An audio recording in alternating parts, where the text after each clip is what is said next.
Ano nga ba ang nakasalubong ng Pilipinang to sa Japan? Merong babaeng sobrang weird. Tapos parang ang creepy niya, tapos tinitignan niya ako, ganun. Ginawa ko, lumipat ako sa kabilang side ng kalsada. Tapos lumipat din siya, sobrang kabang-kaba ako, tumakbo ako papunta inside ng grocery. Tapos nagpo-pray na lang ako na Lord protect me, Lord protect me.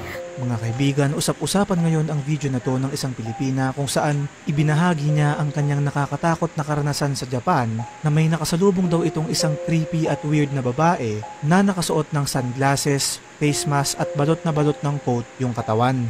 Sa takot ng babae ay tumakbo ito sa isang grocery store at doon na siya nagpalipas ng oras. Ayon sa aking research ay napag-alaman kong may isang napakalumang urban legend sa Japan 800 years ago na tinatawag nilang Kuchisake Onna o sa Ingles ay Slit-Mouthed Woman.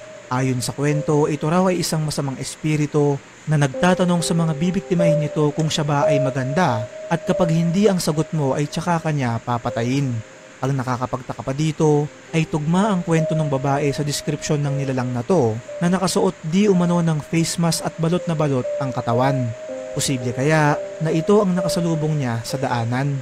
Sa mga kaibigan nating naninirahan sa Japan ay naranasan nyo na rin ba ang pangyayaring to? I-comment mo sa baba ang iyong sagot at magkakasama natin itong pag-usapan. Ano nga ba ang nangyari sa lalaking ito na nakadiskubre kung paano magkaroon ng libreng kuryente? Mga kaibigan, may isang lalaki sa Zimbabwe na nagngangalang Maxwell Chikumbutso ang nakaimbento ng isang paraan upang magkaroon ng libreng kuryente nang walang ginagamit na kahit na anong power source. Ang generator na kanyang ginawa ay kumukuha ng energy sa mga frequencies sa kalawakan na kayang mag-supply ng kuryente sa 300 mga bahay. Iba't ibang scientist na din ang lumapit sa kanya at tinignan kung ito nga ba talaga ay gumagana at lahat sila ay gulat na gulat dahil yung paraan kung paano ito nag-generate ng kuryente ay hindi maipaliwanag ng siyensya. Ayon sa kanya, nagawa niya ito dahil kapag siya daw ay natutulog ay sinasabi sa kanya ng Diyos kung ano ang mga bagay na kailangan niya upang ito ay mabuo.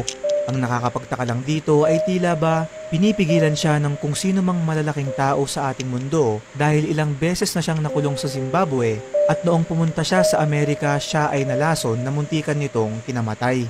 Noong January 2024 ay naglabas ito ng video na nagpapakitang siya ay nasa maayos na lagay pero ito ay naging palaisipan sa mga tao dahil dun sa video ay kapansin-pansin na para itong napipilitang magsalita at parang may nag-uutos sa kanyang gawin ito upang makaiwas sa kontrobersyal. That I'm missing, I'm nowhere to be found, I'm very much alive as you can see. Ano sa tingin mo, kaibigan? Kung mayroong gantimpala para sa katangahan, siguradong ibibigay ito sa lalaking ito dahil ang taong ito ay nakatayo sa isang patay na balyena at nagsasayaw. Para na rin siyang nag-suicide at ito'y maaaring maging kanyang huling sayaw. Simple at diretsahan, walang paligoy-ligoy. Kapag namatay ang isang balyena, nagiging parang bomba ito pagkatapos ng kamatayan.